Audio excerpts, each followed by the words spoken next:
Can you guys hear me? Mm-hmm. Now I Yeah. can. Sorry about that. Yeah, no, I agree with, obviously I'm not going to disagree with you guys. You guys live it, I've never been in that type of situation, but it just coming from a freedom of, being an American is, I think you just let people do what they're going to do. And I think it's, once you do that, you find that all these situations and, you know, multiplicity of, um, lifestyles and things that people come up with that make it work. There's people that make all things, work. And the Christians generally, like the Crucible, Andrew Wilson, these guys that are on debates all the time, against Gnostic Informant and other people. That, he likes to make fun of people that are poly and other things, and says that, based on study XYZ, that, children in these type of situations are less likely to be successful. But, how do you define success? Is it just their own vision of what success means? Is it just making money? Is that what you're saying success is? And I don't think that's really true. And I don't think that takes in all these other accounts of what success could actually mean. And then on top of it, if you wanted to fight fire with fire, um, with their own studies, they say that a child that's from a home, not necessarily from two parents, but in a home that they have a relationship with the original biological father and the biological mother, they're actually more prone to be successful. That doesn't mean that the parents are living together, but it means that they have a relationship with both the parents, biological parents. And so, to clap back a little bit at Andrew Wilson along that line, is that he's remarried to like a second or third woman that, she has a bunch of kids, he has a bunch of kids, and he wants to go out there and act like his situation is the best on sliced bread, but even based on his own studies, that's not true at all. So I just look at things like that and try to break down kind of why they have a power structure, or why they try to make a hierarchy as far as what situation's better than what. And you can just look at that and kind of attack it even with their own, you know, um, their own thinking on that. So I'm more about freedom and letting people do what they do. And I think in many cases, poly's going to work out for many people rather than just being in a one-on-one situation. And if you look at nature, um, in nature, it's very rare that you actually find monogamous animals. And it's a lot less because science used to say that it was more birds, that birds were more prone to doing this activity, being monogamous, but they found tracking them with at nighttime using infrared vision, that and other types of vision, that the female bird actually would go out and mate with other males at nighttime. So a lot of those animals aren't actually monogamous either. And I think truly they discovered there's really only one that's on the planet that they know of that is truly monogamous, and it's uh, a parasitic worm that um, after they mate, they physically join together. So there's not a way for them to separate. They're stuck together after that, and that's really the only true, according to science, monogamous relationship in the planet. Um, so that's just very interesting to see that, to me, that just tells me that if people want to do poly and it works for them, then that's just nature. That's just natural, self. And then in the historical record, you have a lot of people that say, well, look at the Native Americans because they were polyamorous and they had transsexual and they had, different genders. Well, you don't even have to look at the Native Americans. Yes, they did, but you can look at the Greeks. I mean, even some of the Greek goddesses and gods are hermaphroditic, and they have, multiple sexes, different genders, and things of that nature. Even dragons, in folklore are um, both genders, right? So it's very interesting just to see that in a historical context, in a cultural context, where it's okay. Nobody really questions that or has a problem with it. And then you get to the social context of, like, why would you make it your job? That's how dangerous an ideology is that it makes people fear. It makes people become judgmental. It makes people think that they're better than others. And it's just propping up boundaries. We talk about this all the time with entheogens and psychedelics, and that's what they do is they destroy boundaries, they dissolve the boundaries, and that's really what they do. Not just at that level, because when we talk about that from the psychedelic standpoint, like that's just very surface level boundary dissolution. You get deeper into dissolving other bigger boundaries between life and death and things of that nature. But at the surface level, those things just go away quickly. Like they just dissolve immediately. And you don't see yourself any different than anybody else. But what you going through that, then you come out of that experience and you're able to see how others are treating other people, and they're judging them based off of their own, autonomous decisions. And I think that's what we need to get away from that. And that's the scary part about religions in general is they want to control. It's really all about control with them and domineering and telling people what to do. And if you don't do that, then you're not a part of the club. You're not a part of the group, and you're not going to be saved if you're doing that sort of thing. And I think that's just wrong. I think that's the backward step in history was that, and that's been the case for over 2,000 years now. And I don't know if it's ever going to change. I think that slowly it's changing for the better. But um, look what it took us to get to this point. Years and thousands of years of human suffering of suffrage to get to this point, and it continues. You hear people getting bullied, you hear kids get bullied. Uh, the psychological damage is deep, and people don't even think about the psychological side. They just think about physical damages. But psychological damages are very, present in this society with depression, anxiety, um, people not wanting to even participate in society because they feel like they're alienated from society. And that's what the religions have done to people. They've made them feel like they're outcasts. And I think that's what we need to stop, teaching children, especially, is that, if that's the way you want to be, then that's the way you can be. Because you know what? We live in a free country. It doesn't matter if science says there's only two biological sexes. That doesn't have anything to do with genders. Gender is very fluid because if somebody wants to say that there's something else, well, how are you going to stop them from doing that and feeling that way? You're not. And so, in a free society, I don't care what science has to say about gender. I really don't. As long as somebody wants to identify as something, that's all they need to do. They also, what place does it even have in everyday society what an individual's person's genitalia or relationship dynamics are? Like, where how is that even supposed to have so much weight? One of the things that I follow that has to do with polyamory is called Decolonizing Love. I don't know if you've seen that account, Lord Cameron. It's an account on Instagram, and I think they also do YouTubes and stuff, but it is called Decolonizing Love, and they're Canadian, and the woman, she's some kind of indigenous origin. Like her family is from some kind of I forget offhand where she's from, but so she brought that with her, into being Canadian and then having this relationship, and they associate the ability to have open relationships with decolonizing ourselves from these things that were implemented, power structure and dynamics, from that being that the natural way that indigenous people or people that were living off the land, we retrofit those terms now, like, oh, they were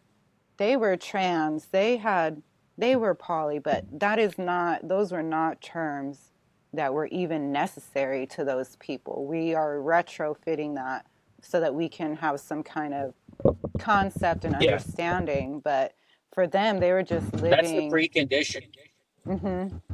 That's the precondition to all of that is pathologizing, and that's exactly what you're talking about. The only way they can start judging is if they start grouping people in together, and that's how idiotic that system works.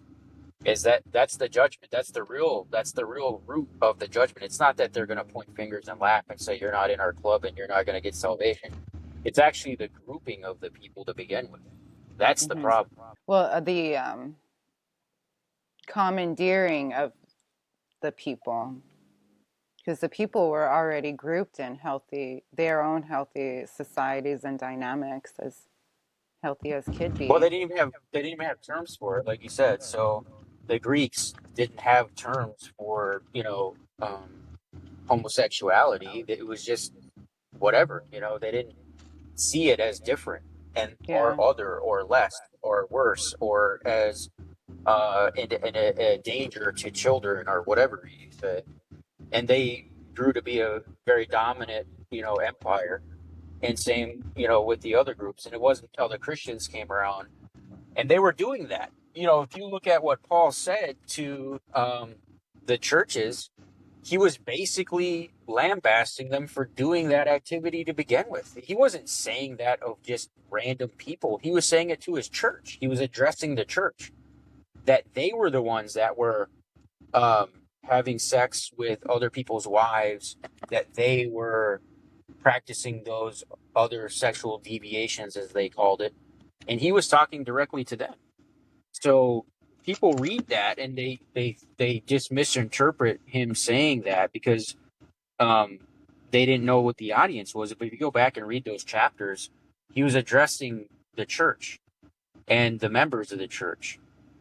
So yes, there's different versions of Paul, which why there's a lot of scholars and historians that don't even think that Paul was the same character because you had the hippie Paul, right, turn the other cheek, and then you had the Paul that was like telling them, "Oh, you're not gonna," being very judgy and judgmental. And so it's kind of like Jesus. Like, what version of Jesus are you wanting to listen to, and what version of Paul do you want to listen to? But it was all just forms of them trying to control people and get them to what they thought was going to get them into this quote unquote thing called heaven, Hey, which is Tiger. very strange. Sorry, Tiger. Have you read the Jesus Papers or the Jesus I think Letters? See the Jesus Letters or Jesus Papers? yeah, I've seen some of it. Yeah, I just started on audiobook while I'm driving for Uber. It is really good. The audiobook is read by the author, and I think he goes into some of that too. I don't think yeah, I've yeah. heard of that. It's really good. He goes into the history of the Catholic Church and like the Council of Nicaea Mm. and the early Pope, the first one that declared that they're infallible and all that. It's really interesting stuff. Yeah, it's interesting because these papers that are used as scripture, like something that I have said to Christians that really like stops them in their tracks in the whole, because when I was first getting back in the church, and I would say, if I were to take the label of Christian, it would be red letter Christian, because my my priority of everything would be the direct teachings of Christ. If I'm going to say I'm a Christian, then what's the most important? It would be what is in these red letters, right? So, because people love to share the different verses from the Old Testament or from Paul in order to get a person act one way or the other, right? And then they would say, oh, well, all of it's the word of God, right? And so I had said before that I do not believe that when Paul was writing his letters, that he believed that his own letters were going to be the scriptures that he's talking about when he refers to scripture in there. Like the audacity of that kind of position you're putting this man in is like out of control to me. Like at first I had prejudice against Paul because I was like, look at this fucking man just twisting this and that and the other. And then I realized, like, no, he was actually just dealing with his own stuff. And people use those writings in order to help perpetuate these certain weird rules and regulations that they wanted, because they chose which papers to canonize and scripturize. I mean, they blockaded James. Like, he only got the one little book, you know. There was these whole power dynamics. That's the basic Christian doesn't even know what the hell their basic stuff is. It's just Or yeah, regurgitation. or the history of how the Bible was even put together. Like you said, I mean, they literally did pick and choose. They had an agenda. They wanted a certain set of rules. He talks about that in this book, because they wanted to solidify what they were going to push out to all of the churches, and they were consolidating the power because they were a huge power structure. And as soon as somebody gets that much power, that's immediately when it starts to get corrupt. Well, and it's just so Historically. funny, the basic contradictory things. Like, I was born baptized as a Catholic, right? But as a Catholic, you don't read the Bible or anything. So I didn't experience that. And so when I was an adolescent and my stepmom raised me as Southern Baptist, that's when I started reading the Bible, right? And really getting into, like, oh, this is what is actually said in here. Like, I remember being in middle school and my friend, her telling me, oh, my Bible says that Jesus had brothers and sisters. And we were all confused because we always just thought of the Virgin Mary, you know, like, and just Jesus. We didn't even realize that there would be anything else. And I remember asking her, I was like, well, do we have the same Bible? Or we were like, do we have the same? And we were both like, well, I think they're all supposed to be the same, you know? But for me as an adult, when I was thinking and wanting to come back to the church, the first church that I went to was a Catholic church because I just love the feeling of being in that building. I used to love taking the little thing down for your knees, the candles, the whole thing. But then, The pageantry. yeah, but then the verse that really stuck out to me was like, do not call any other man father, right? Because we all have the same father that's in heaven or whatever. So how the hell are you going to be a church leader having people call you father when there's literally a verse in red fucking letters that says, do not call any other man father? Like, that, the contradictory of that basic ass thing is so asinine. It's like, if people don't get that, there's very little hope for even reasoning This with is them about why I anything. got Yeah, this is why I got kicked out of the cult at 18, because I had too many questions, and they were making us. We had to memorize either two. I think it was like two verses of Psalms a day, two verses, one verse of proverb a day. Like every single day, by the end of the day, we had to have that memorized to quote to my parents. So like I read a shit ton of the Bible. That's why I'm like, people don't realize what is actually in there until you read it. I have for sure read the Bible at least twice. Yeah. And New American Standard, my parents were only about the New American Standard, because they weren't like super like, oh, it's wrong, but they for sure did not like the King James version, because they knew that it was not, the translations weren't as accurate. So I mean, like, already people know, like, understand that translation is an issue, Yeah. and that there is something like that people already have their fingers in it, like subconsciously, whether they admit it or not. Just the fact that people get upset about their, like, only this Bible has it, you know, like, you already know that it is not a holy book. Like, you're lying to yourself. Yeah. Like, you're lying, you know, like, you're saying that it's whole, you know, that it's divinely inspired or whatever. But if you can't agree, if all the translations, like, you're agreeing that this translation over here is wrong, then I just don't understand why people can't just go back to the source. If you're Yeah, gonna that's bet what's, your fucking yeah. soul on it, go back and learn. Even if it's just a little bit and you're reading the dictionary, fucking go back and learn before you start preaching to other people. At least know When, what you fucking mhm. believe.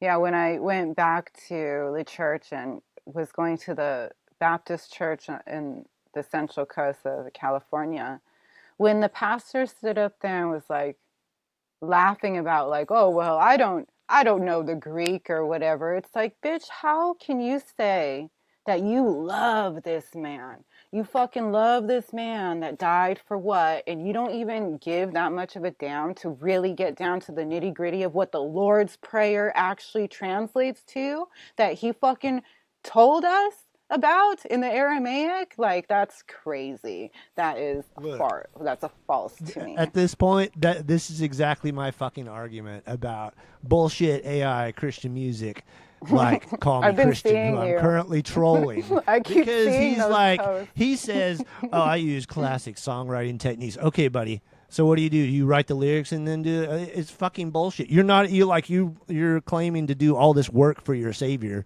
but you're doing no work. It's weird.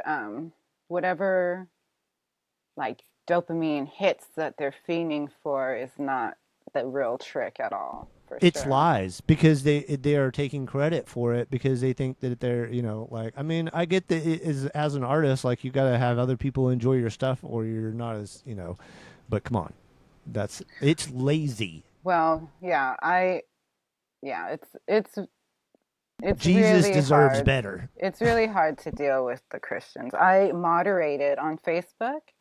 I helped moderate a Bible study group of over 1 million members. It was like worldwide. I did it for like over a year. And the final catalyst to where they had me stop helping them, actually, because I blew up on this man that was posting him and his wife's YouTube videos of them singing songs.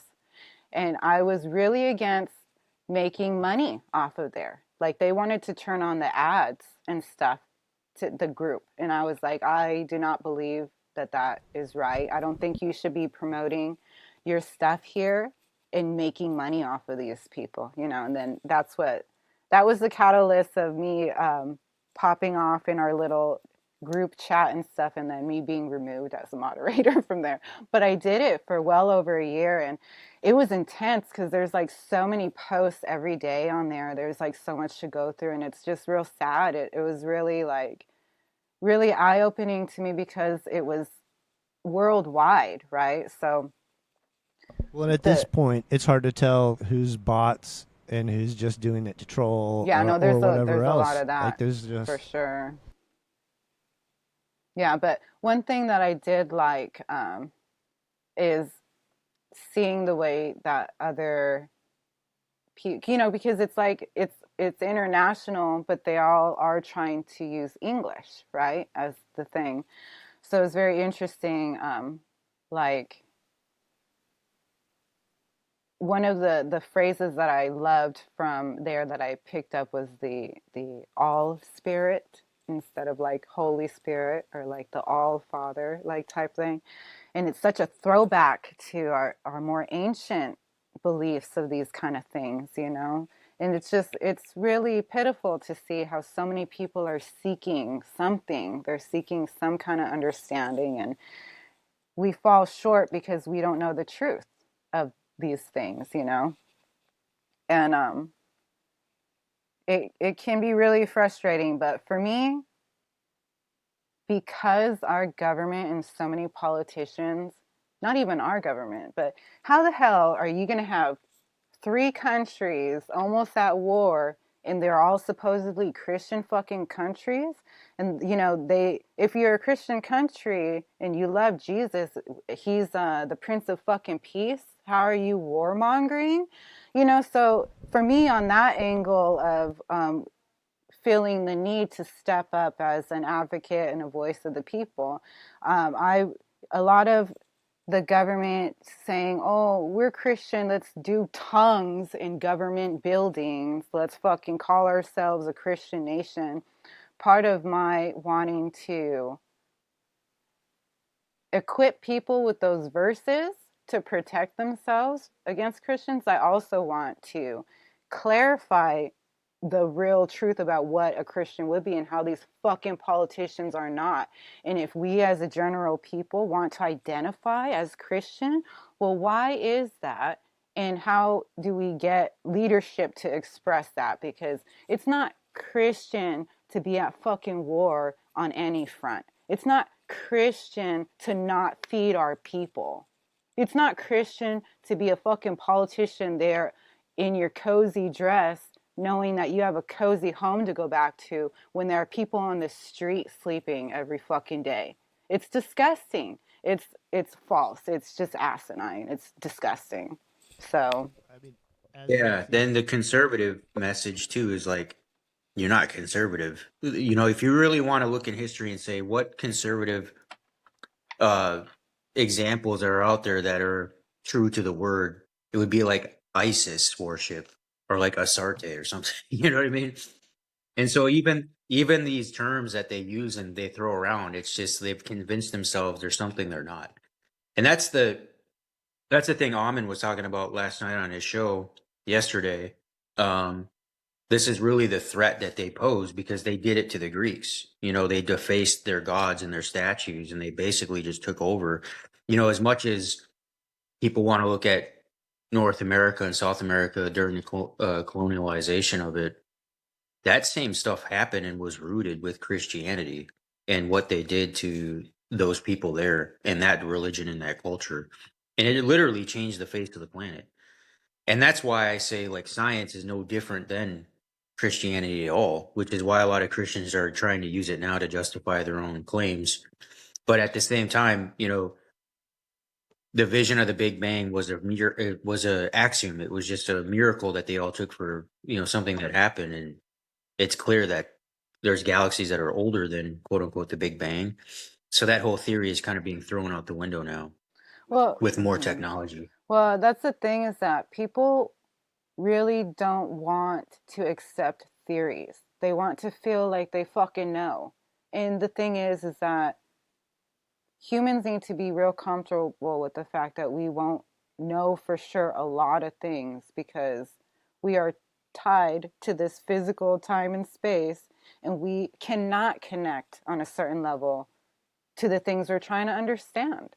And we can't be so quick to say, oh, something is this, only to then have to turn around and go back on it. It just makes us look ridiculous and childish.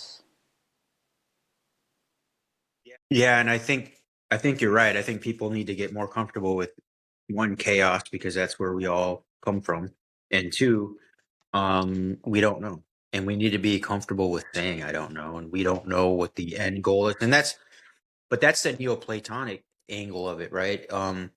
We need to even look at that a little bit because the Platonists, Neoplatonists, were having this telos, this teleology of how the end state would be, and I think even starting that was a problem. But their original School of Athens founders actually had it figured out, you know, Anaxagoras and these others, where they knew what infinity was. And then, but from there, it was like after each master that took over that school, they came up with something else, like water is life, air is life, infinity. And then it just kind of grew and grew into this balkanized thing and started going off into different directions to explain what was happening.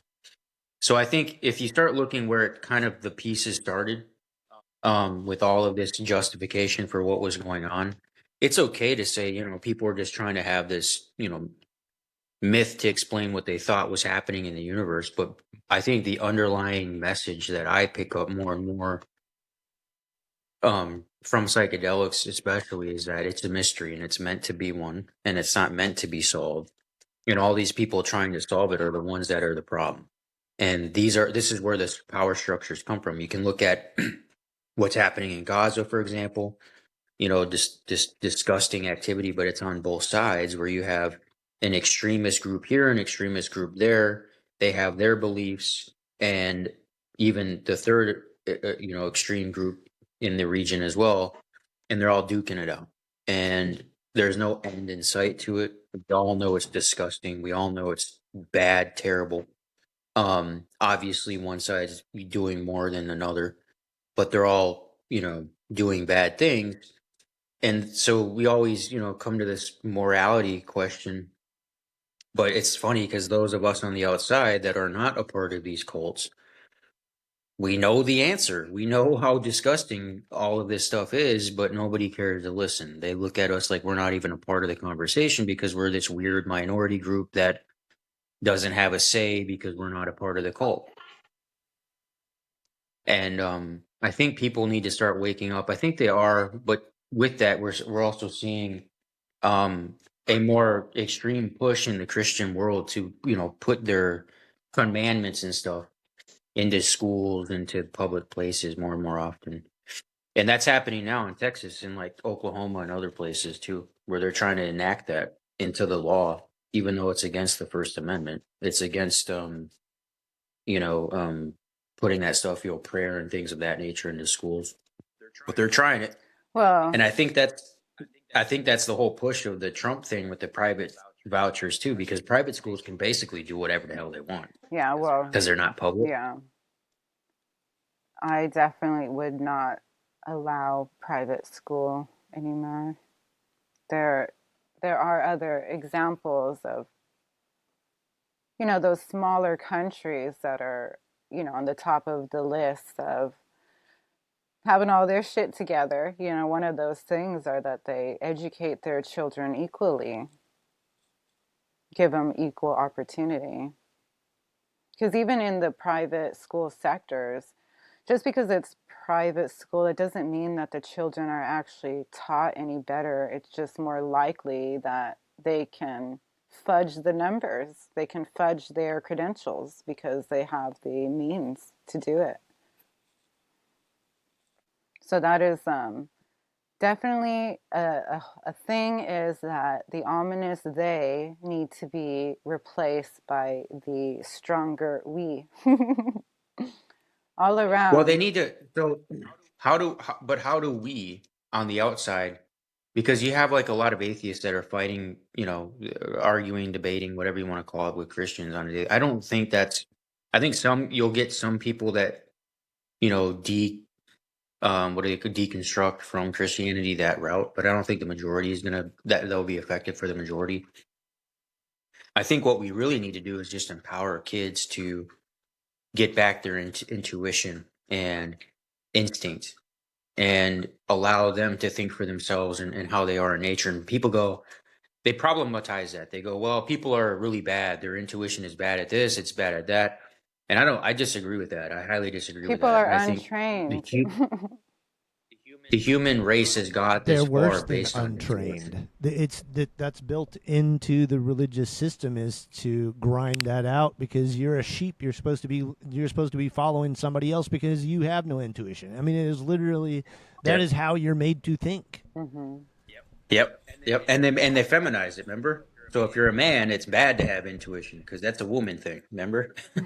Well, yeah, they it's also want you in it strict gender roles, because the easiest way to control people is to control the experience they have. If they have the exact same experience, then you can give them all the symbols that you need to control them, but they have to be indoctrinated into that.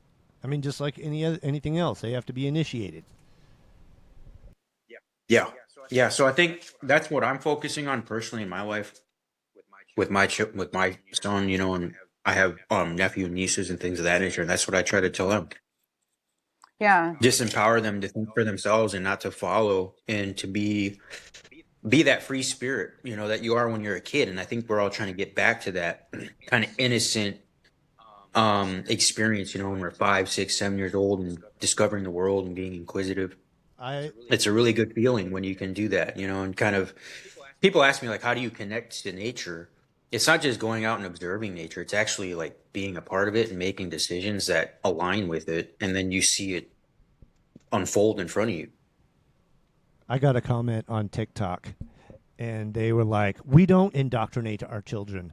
We just take them to church when they're a kid, and that way they get exposed to it, and then they learn to love it, and then they accept Christ later." I'm like, are you even listening to yourself right now? Did you look up the word before you like claim that it's not what you're saying it is? Like that. That is the kind of people that you're dealing with Yeah, well, that But want that's to a pass really good these point. laws.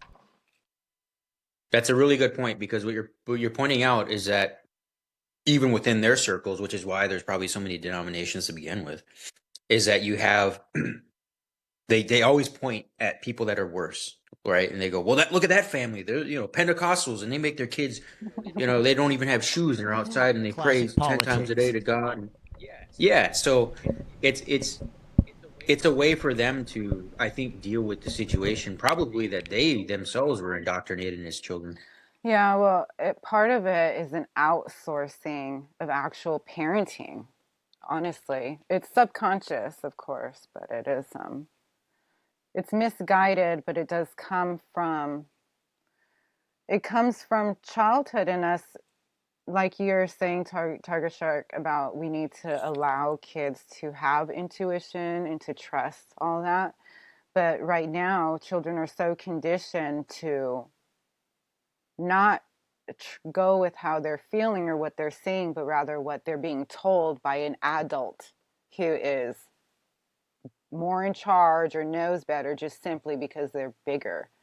And then that child grows up feeling like they definitely need to be in a place of submission of a kind, and then they become that adult that doesn't, they're not consciously realizing that they are perpetually in a state of submission just to get through what they perceive as a normal dynamic in society is with their families, with their community, and their workplace. So there was a book when I was very young that my parents had on their bookshelf called Train Up a Child. Have you heard of it? It has straight up abusive techniques about how to basically create your child to do that. Like you put them on a blanket and put their favorite toy just out of reach, and every time they reach for it, you smack their hand.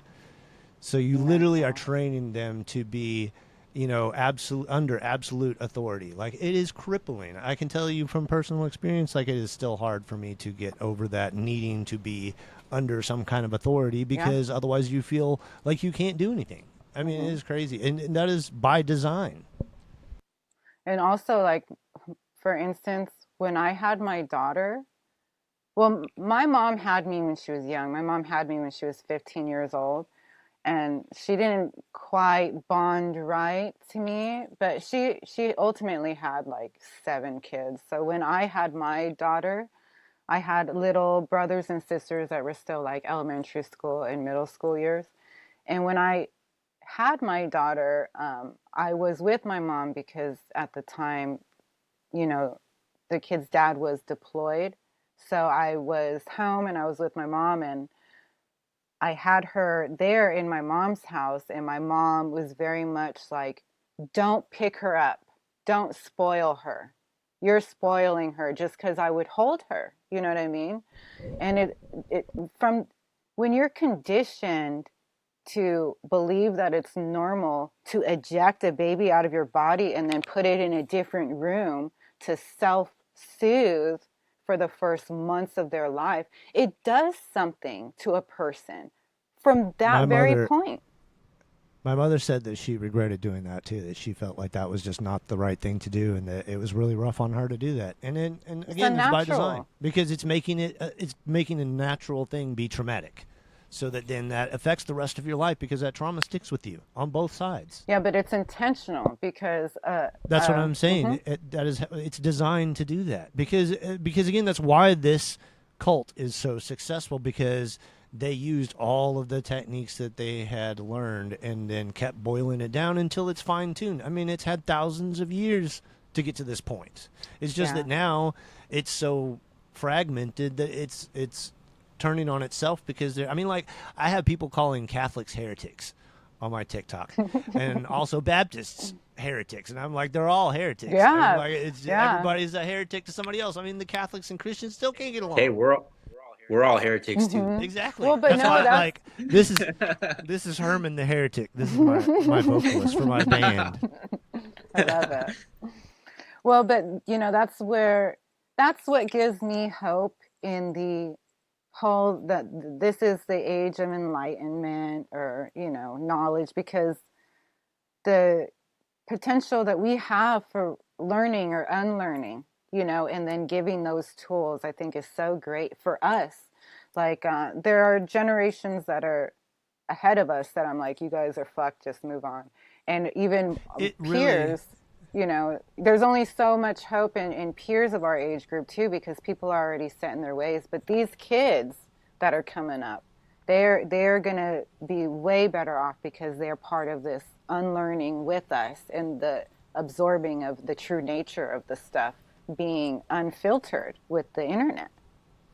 If people would take Lady Babylon's advice more, just taking a step back and just looking at it from a bigger perspective than just a little thing that you're in, you can see all of the different opinions and that people can't figure it out or have one conclusion. Like, so you're not going to get a straight answer from anybody. So why do you still believe that there's one straight answer for everything? If you read enough, you know It's better. it's the easy thing, and I think it's all fear based, and it's not fear of the children, it's fear of the parent, because they think that if their child doesn't do what they tell them to do or what they want them to do, they're just gonna grow up to be some poor loser or something, and then they're gonna fail as No, a parent. it's deeper than that because they want to be with their kids for eternity. If their kids aren't their religion, then they're never going to see them again. They're going to be stuck in eternity, and they're not going to be happy because their kids are burning. I mean, that is the deepest fear that the parents have. And it's ridiculous. It's ridiculous to change to not change to seek an end life instead of being good in your life. And it makes trash people because you are trashing everything because it's not yours and you don't care because you don't care about the nature stuff because it's disposable. Everything is disposable. That is what it teaches you. I mean, that's why we have so many trash problems now. Yeah. Um, yeah, it's in the weird part too is the traditional side of it. I had a friend in college that was a Catholic, and he would get really upset if somebody said something against Catholics. But what I gauged from him is he didn't really care about Catholicism. He cared more about the fact that he felt like they were attacking his family, because his entire family for generations were Catholics. So that's he took it like personal rather than trying to defend Catholicism. He was more so feeling like he was defending his family, Yeah. and that's how people get attached to the cult. That's what the cult makes you think. It's like for 10 generations we were Catholics, from Ireland or Yeah, because something, they right? got your name. The church keeps Sounds your like name. he's never had an ego Yeah. death before. And that's the sad part of it too, is that what we have available for us now is so bastardized. Like if these these echoes of the tradition of, like, in the Catholic, where they're doing the chants and the incense and stuff, it's like, okay, we'll put the real shit in that incense, and how about everybody feels good and really gets that open-mindedness that is meant to happen, that And then everybody really gets fired the fosters. next day for for getting piss tested. Yeah, it's just the I mean, I separation, think those that know the the truth, the yeah, question and not. the question I think is, that's how we if humans want to advance, it's not just a cult thing. It's, unless you treat our current capitalist system as a cult thing, which you probably could. But if we get away from not only religious cults, but also, that's why people say it's not a reversion to the past, because a reversion to the past would mean we just cultify everything again like we did before, which would not be good. That would be another, a waste of 2,000 to 3,000 years again to get to a point of saying, oh, this is all bullshit. You're supposed to Um, learn from the past, not go back from it. I mean, not go back to it. You're supposed to exactly. use it to go forward. Yeah, exactly. So I think it's that married with empowering women again, even though I think they are empowered. I just think that not, I think that they're still under the control of capitalism. I mean, we see that with the consumer debt, for example. 80% of all consumer debt is held by women, credit card debt for consumer products. If they can get away from that and really pick up these natural things again, I think that's when we're going to see real progress. Because as Amon said on the show yesterday, when the women had power of the plant medicine, that's when all this stuff was taking off in the ancient Greek world. Can we get back to a point like that? Yes, but they would have to deconstruct basically all this materialistic, consumeristic ideals that they have now, And to reintegrate get it, back to that point. and to reintegrate it in your life, and then teach it to your kids, and have that in your family, in your realm, which you're giving back to the people that you love and care about. The disconnect from the plants is a huge thing, because our natural holistic diet would include way more plants and herbs that would be beneficial not only to the health of our body but our mind, because of the effects of what we are meant to have in those things that we are not allowed to consume. Yeah, that's right. That's right. Yeah, so again, it's food is a really good example actually, because there's a lot of healthy fruits and vegetables on the planet, which is why I'm a big proponent against Marxism and other forms of things that are similar to Marxism. Because in production, there's a lot of fruits and healthy, local things that aren't even on the menu, simply because capitalism doesn't see them as viable because they don't produce enough, but they're very super healthy things out there. And that's where I think the reason why these plants are, you know, not mass produced or not out there in the world, because they can't make any money from it.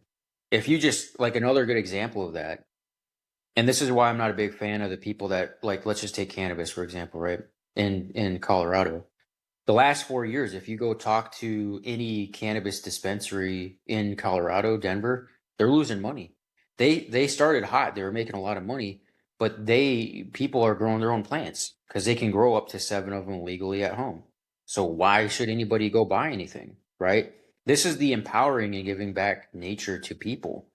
This is what it does, but it takes away from the capitalist system.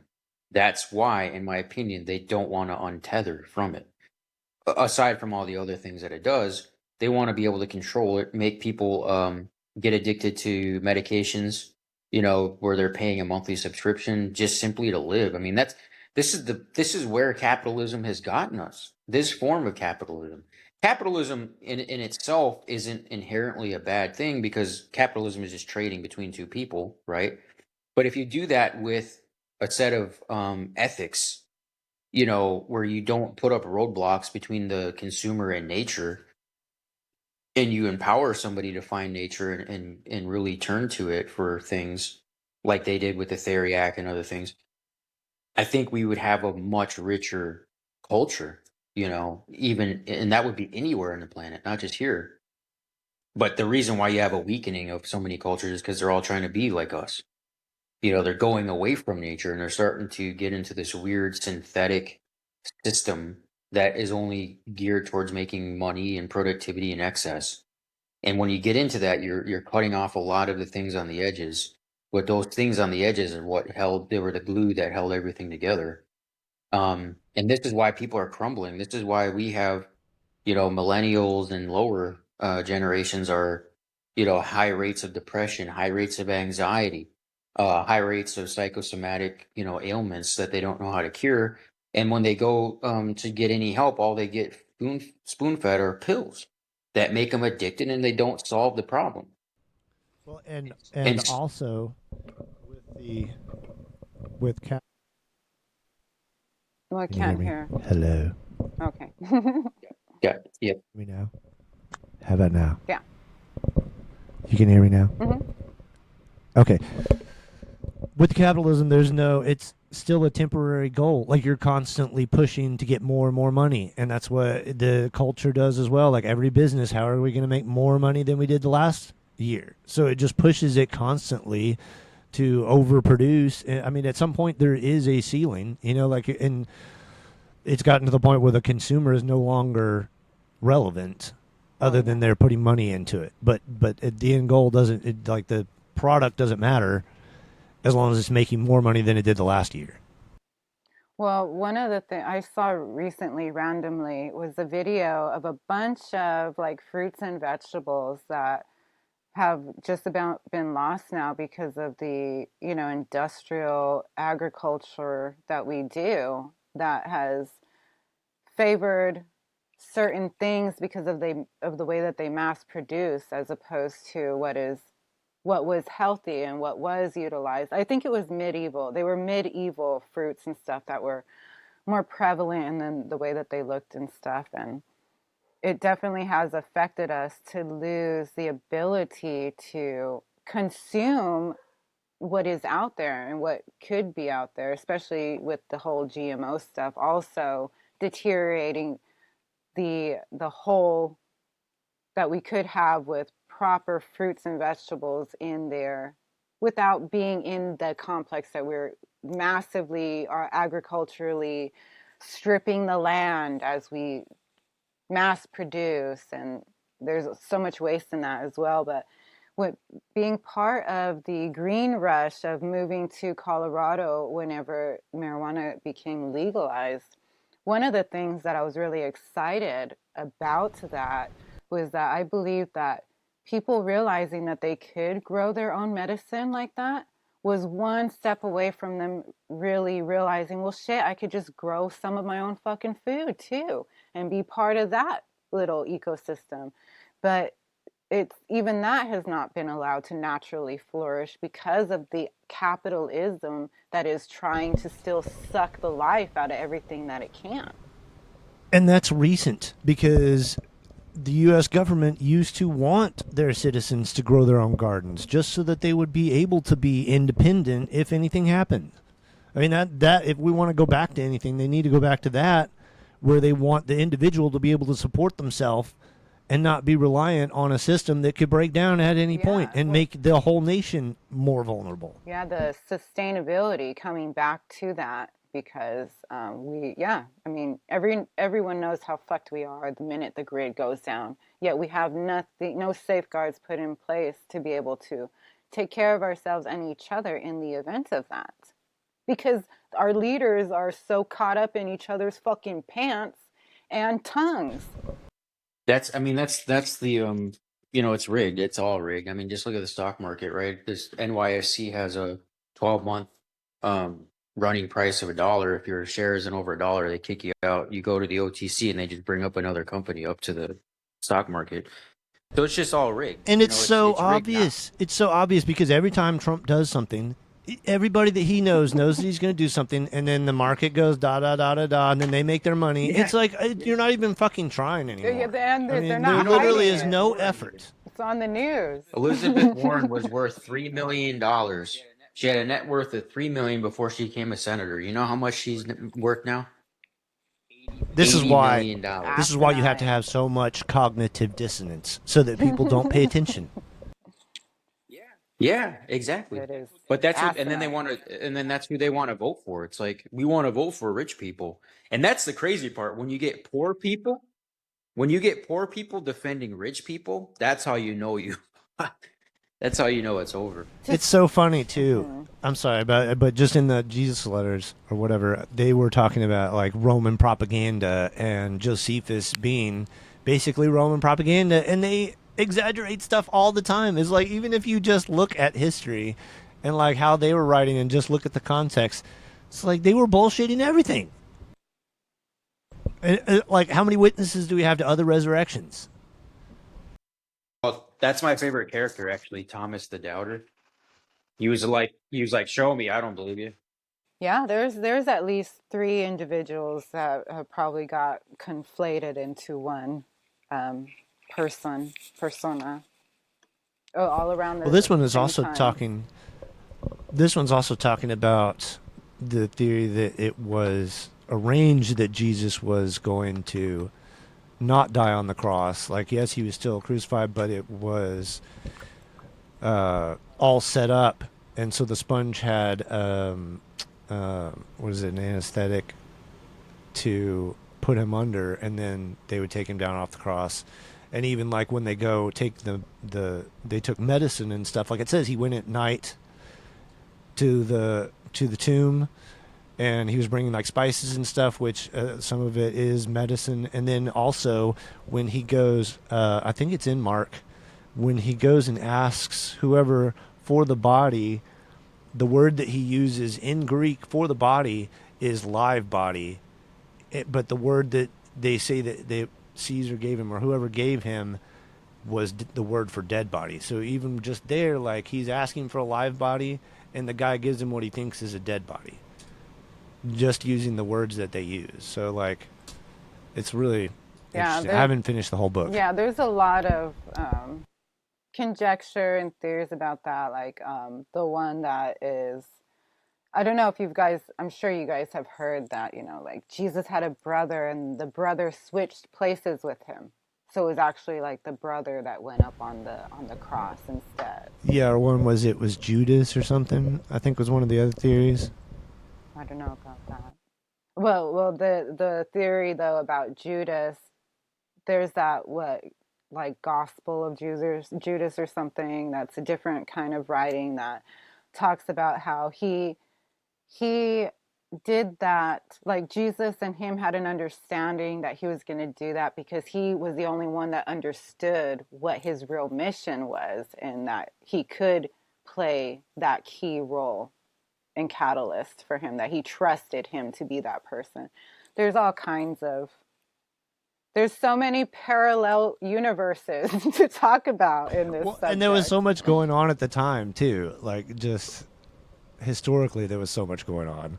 Yeah, for sure. Well, would it be okay if we take like a little potty break and a little coffee break real quick? And then if you guys have a little Yeah. bit more time.